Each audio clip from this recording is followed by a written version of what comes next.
Oke, baik. Assalamualaikum warahmatullahi wabarakatuh. Perkenalkan kami dari kelompok tugas penelitian eksperimen Universitas Islam Indonesia, Prodi Psikologi, yang kami akan membahas mengenai pengaruh kelelahan akibat aktivitas kelas terhadap kecepatan dan konsentrasi kinerja pada mahasiswa UI. Kelompok kami berisikan 5 orang, yaitu ada Aryan Nurhamidin, Nabil Ibnu Makarim, Iman Firdaus, dengan saya sendiri Aksal Aimam Masaduko, dan Bahtiar Aji Susanto. Kami berasal dari eh, mata kuliah metode penelitian eksperimen yang eh, dosennya adalah Pak Ahmad Rusdi. Lalu isu yang kami angkat adalah pengaruh kelelahan akibat aktivitas kelas, yaitu bentuk perlakuan apakah menjadi pengaruh terhadap kecepatan dan konsentrasi kinerja pada mahasiswa UI. Mungkin langsung saja pada slide pertama yang akan dibahas oleh teman saya. Oke, pertama ini adalah latar belakang di mana fokusnya ini aktivitas perkuliahan yang intensif menuntut mahasiswa untuk mempertahankan konsentrasi, kecepatan, dan ketepatan dalam durasi panjang, sehingga memicu akumulasi beban kognitif dan kelelahan akademik. Kondisi ini menurunkan fungsi kognitif seperti perhatian, memproseskan informasi yang menghambat penyelesaian tugas secara optimal. Kecepatan dan konstansi kinerja menjadi indikator krusial. Cemirkan efisiensi serta stabilitas mahasiswa dalam menghadapi jadwal padat, beban tugas, dan evaluasi berkepanjangan. Penurunan menyebabkan keterlambatan, kesalahan, dan fenomena ini semakin marak seiring tuntutan akademik yang berat. Dengan kelelahan akademik sebagai pemicu utama penurunan kinerja pada tugas kognitif. Nah, dalam fenomena sosial ini terlihat bahwa di sini mahasiswa dituntut untuk mempertahankan konsentrasi kecepatan berpikir, tapi adanya tuntutan eksternal dan internal yang semakin padat. Nah, terus yang dalam research gap sebelumnya ini hanya mengukur kelelahan mental serta eh, penurunan kinerja. Nah, di sini kami menambahkan keterbaruan penelitian kami itu menambahkan dengan adanya aktivitas kelas dengan mengukur apakah performa mereka ini hanya eh, bergantung dari kelelahan saja. Tetapi di sini kami menaruh adanya penambahan yaitu dari aspek stres, yaitu stres dengan menggunakan eh, PSS 10. Nah, buat eh, tujuan penelitian kami ini untuk mengukur apakah penurunan kelelahan metal ini bisa menurunkan kinerja mahasiswa dikarenakan adanya aktivitas kelas. Selanjutnya, ini ada kajian teori. Pertama, kelelahan mental adalah kondisi psikobiologis akibat aktivitas kognitif panjang sehingga menekankan beban pikiran dan menurunkan efisiensi kinerja otak. Singkatnya itu adanya hambatan dan tuntutan yang melebihi kapasitas individu dalam menangani sesuatu. Kedua itu ada kinerja kerja mencerminkan tingkat pencapaian individu dalam mencapai tujuan melalui fokus, ketelitian, serta strategi termasuk aspek kecepatan, akurasi, dan konsistensi performa. Dalam konteks akademik, kinerja mahasiswa terlihat dari kemampuan menyelesaikan tugas tepat waktu, minim kesalahan, dan stabil meski beban berat. Fokusnya kinerja kerja untuk melihat kefokusan dalam menekuni suatu tugas pada individu. Nah, selanjutnya ada Bodon-Wisma test, yaitu mengukur perhatian berkelanjutan pada aspek konsentrasi serta ketahanan kerja pada tugas monoton berulang dalam durasi tertentu. Instrumen ini memberikan data yang objektif mengenai performa fokus individu selama aktivitas kognitif berkepanjangan, sehingga efektif dalam mendeteksi dampak kelelahan mental. Nah, terus ada stres adalah ketegangan mental akibat faktor internal atau eksternal.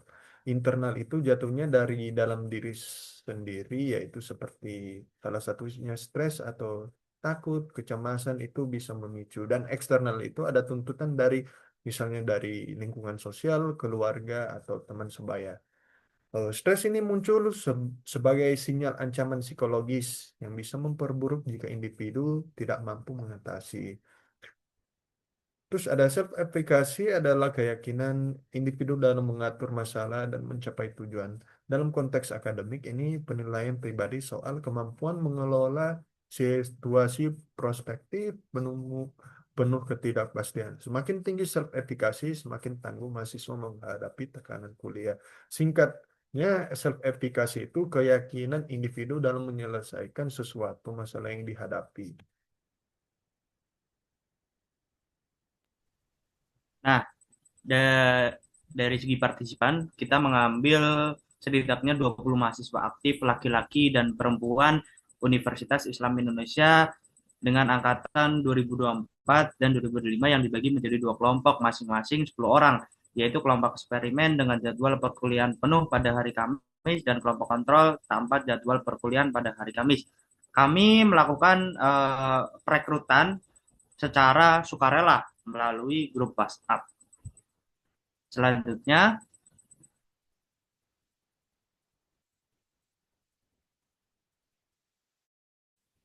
nah, di pengukuran kinerja kognitif dilakukan menggunakan tes Burden-Wisma yang menilai kecepatan dan kompetensi kerja sebagai indikator efisiensi dan kestabilan performa. Nah, dari skor kecepatan diperoleh berdasarkan waktu rata-rata yang digunakan partisipan untuk menyelesaikan seluruh baris tes, di mana semakin singkat waktu rata-rata yang dicapai oleh partisipan menunjukkan tingkat kecepatan kerja yang semakin tinggi.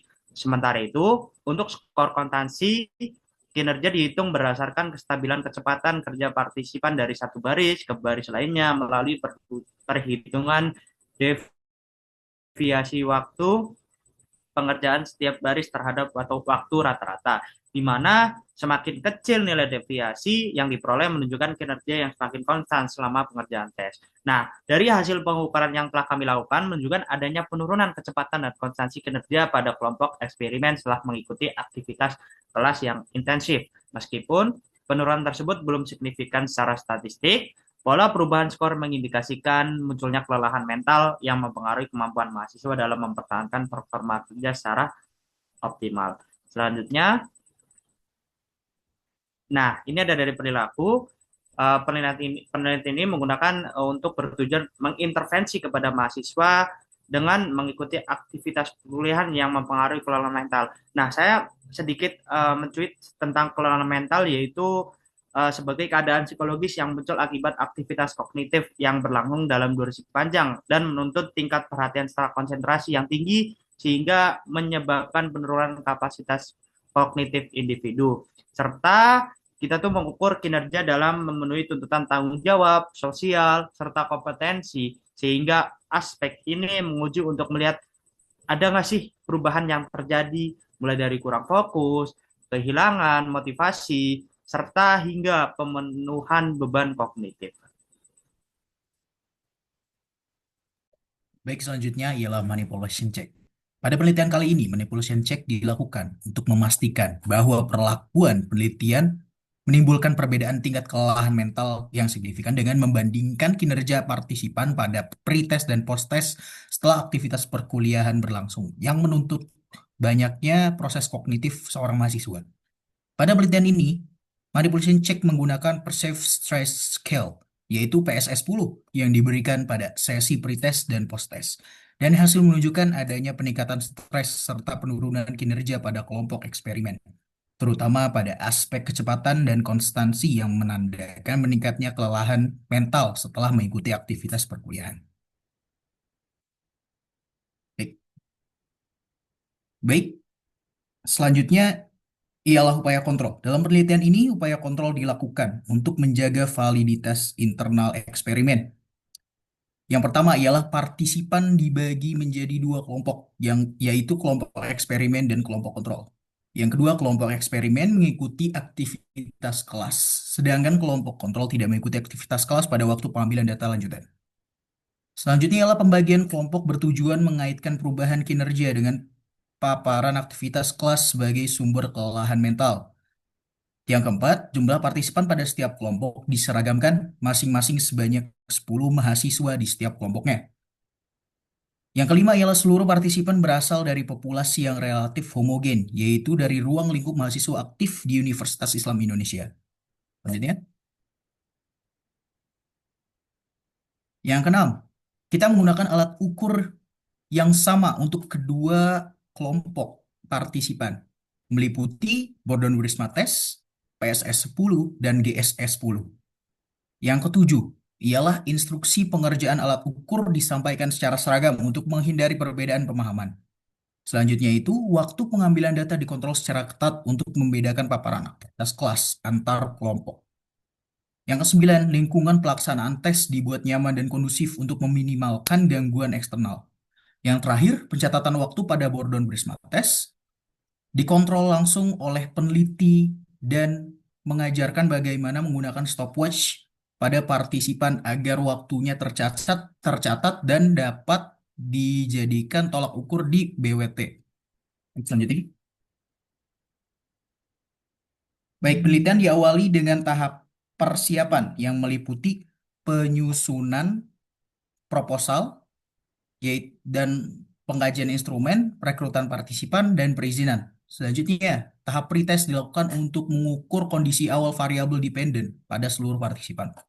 Yang ketiga, perlakuan diberikan pada kelompok eksperimen melalui aktivitas perkuliahan dalam setting alami ataupun setting natural. Yang berarti kita tidak membuat adanya intervensi secara langsung, namun ini adalah menggunakan setting alami ataupun natural. Yang keempat, aktivitas kelas dirancang untuk menuntut perhatian dan konsentrasi secara berkelanjutan. Yang kelima, tahap post-test dilakukan untuk mengukur kembali variabel dependen setelah perlakuan.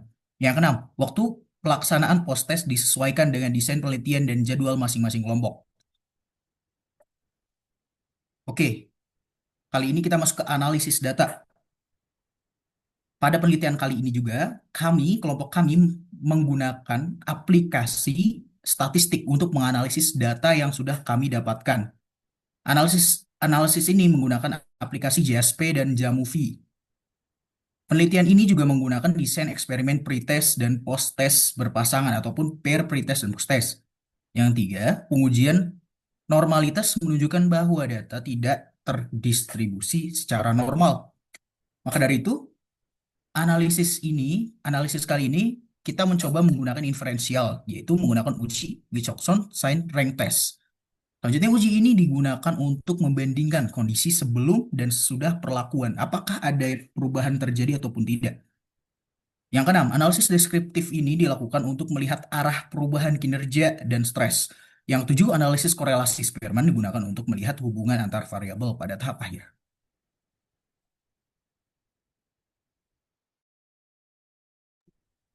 Oke, baik, selanjutnya saya akan menjelaskan bagian temuan penelitian dan dari hasil penelitian menunjukkan adanya penurunan kecepatan dan konsentrasi kinerja pada mahasiswa yang mengikuti aktivitas kelas intensif. Secara deskriptif, skor post-test lebih rendah dibandingkan pretest pada kelompok eksperimen, yang mengindikasikan munculnya kelelahan mental setelah aktivitas kelas. Namun, hasil uji Wilcoxon menunjukkan bahwa penurunan tersebut belum signifikan secara statistik pada kelompok kontrol, kecepatan dan konstansi kinerja relatif stabil, sehingga perubahan pada kelompok eksperimen diduga berkaitan dengan aktivitas kelas.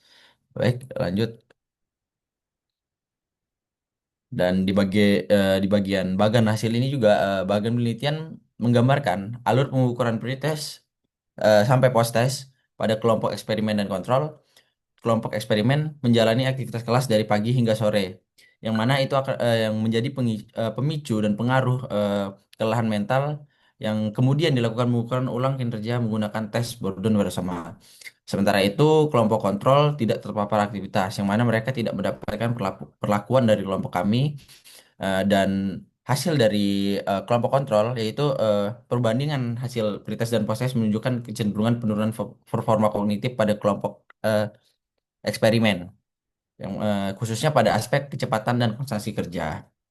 Lalu lanjut di sini dari hasil pengukuran kami menampilkan gambar dari hasil tes dari aplikasi data statistik yang kami gunakan, yaitu pada pengukuran ini grafik batang ini slide ini menampilkan hasil pengukuran dalam bentuk grafik hasil angka yang keluar dari statistik data kami yang memperlihatkan perbandingan skor pada beberapa item pengukuran antara pretest dan posttest. Secara umum, terlihat bahwa pada kelompok eksperimen, skor posttest cenderung lebih rendah dibandingkan pretest. Hal ini menunjukkan adanya penurunan performa setelah perlakuan diberikan. Oke, mungkin bisa next. Lalu pada visualisasi ini, perubahan kecepatan kerja pretest dan posttest dari kelompok eksperimen terlihat tidak begitu signifikan ya turunnya dari pretest sampai posttest menunjukkan bahwa kelompok eksperimen eh, cukup berpengaruh bahwa perlakuan yang kami berikan namun tidak begitu signifikan dari data statistik yang kami gunakan. Dan selanjutnya ini adalah visualisasi perubahan konstansi kinerja pretest, posttest, dan kelompok eksperimen. Namun pada eh, variabel konstansi penurunannya cukup signifikan, cukup jauh setelah eh, kelompok kami memberikan perlakuan kepada kelompok eksperimen yang mana eh, pretest dan posttestnya hasil yang dikeluarkan begitu jauh yang mana membuktikan bahwa perlakuan yang kami berikan itu sangat-sangat berpengaruh terhadap konstansi kinerja kelompok eksperimen. Dan apabila kelompok kontrol tidak ada perubahan yang begitu signifikan sehingga data statistik yang kami hadirkan pun tidak menunjukkan bahwa tidak diberinya perlakuan itu eh, menjadi tidak berpengaruh juga terhadap hasil uji tes Borden-Wursema terhadap kelompok kontrol sendiri. Karena itu kesimpulannya dari hasil perbandingan antara kelompok kontrol dan kelompok eksperimen yang mana diberi perlakuan dan tidak adalah bahwa diberi perlakuan sangat berpengaruh terhadap kinerja maupun konstansi dan juga kecepatan kerja terhadap aktivitas mahasiswa UI. Mungkin bisa next ke pembahasan. Dari pembahasan, penelitian ini bertujuan untuk menguji secara eksperimental pengaruh kelelahan dalam aktivitas kelas terhadap kecepatan dan konstansi kinerja kerja mahasiswa dengan menggunakan Boltzmann-Weierstrass test. Penelitian ini menunjukkan aktivitas kelas dapat meningkatkan kelelahan dan memberikan efek yang signifikan terhadap penurunan kinerja kerja. Kelompok yang mengikuti kelas dari pagi hingga sore memperlihatkan penurunan kinerja kerja signifikan pada aspek kecepatan dan konstansi. Hal ini karena jadwal kelas yang padat membuat mahasiswa mengalami kelelahan. Sementara kelompok yang tidak memiliki jadwal kelas mengalami kelelahan ringan dan penurunan kecepatan dan konstansi tidak signifikan.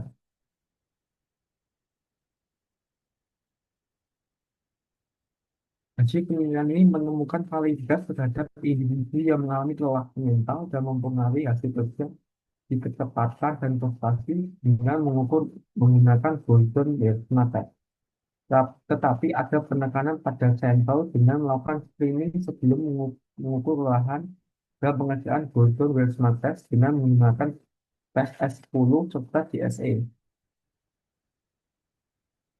Hasil penelitian ini didukung oleh penelitian sebelumnya yang menunjukkan bahwa kelelahan akademik berhubungan dengan menurunnya performa akademik mahasiswa karena terjadinya penurunan fungsi kognitif seperti perhatian, konsentrasi, dan kecepatan penulisan informasi.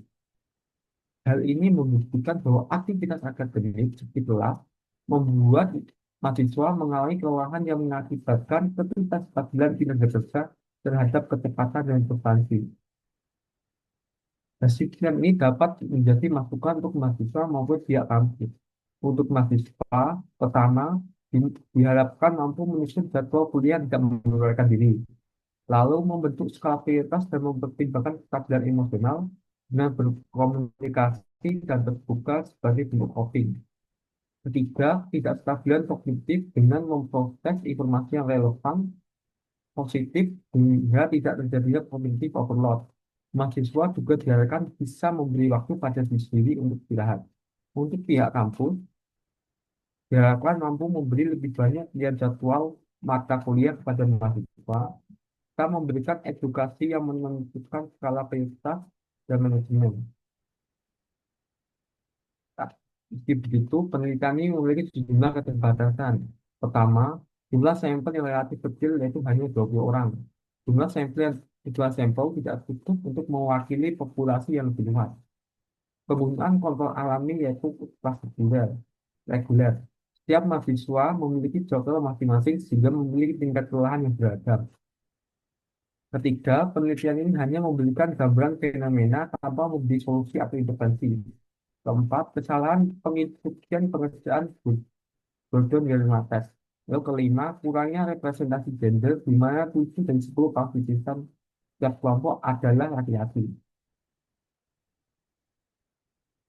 Lalu saran untuk penelitian selanjutnya, yang pertama, menambah ukuran sampel lebih banyak. Kedua, memilih kontrol buatan untuk melihat lebih jelas hubungan antar variabel.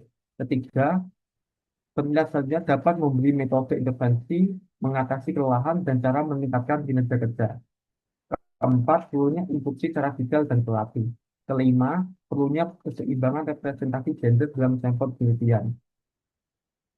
Kesimpulannya, dari penelitian ini dapat disimpulkan bahwa aktivitas perkuliahan yang panjang dan menuntut konsentrasi tinggi dapat menimbulkan kelelahan mental pada mahasiswa. Kelelahan mental yang muncul akibat aktivitas kelas memberikan dampak terhadap penurunan kinerja kognitif mahasiswa, khususnya pada aspek kecepatan dan konsentrasi. Mahasiswa yang mengikuti rangkaian aktivitas kelas menunjukkan kecenderungan yang lebih lambat dan mengalami ketidakstabilan performa dibandingkan dengan mahasiswa yang tidak.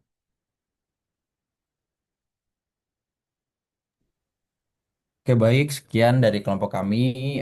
Harapan kami temuan ini dapat menjadi bahan pertimbangan dalam pengelolaan aktivitas pembelajaran untuk kedepannya. Dan demikian, demikian yang dapat kami sampaikan. Kurang dan lebihnya mohon dimaafkan. Akhir kata kami ucapkan terima kasih dan juga Assalamualaikum warahmatullahi wabarakatuh.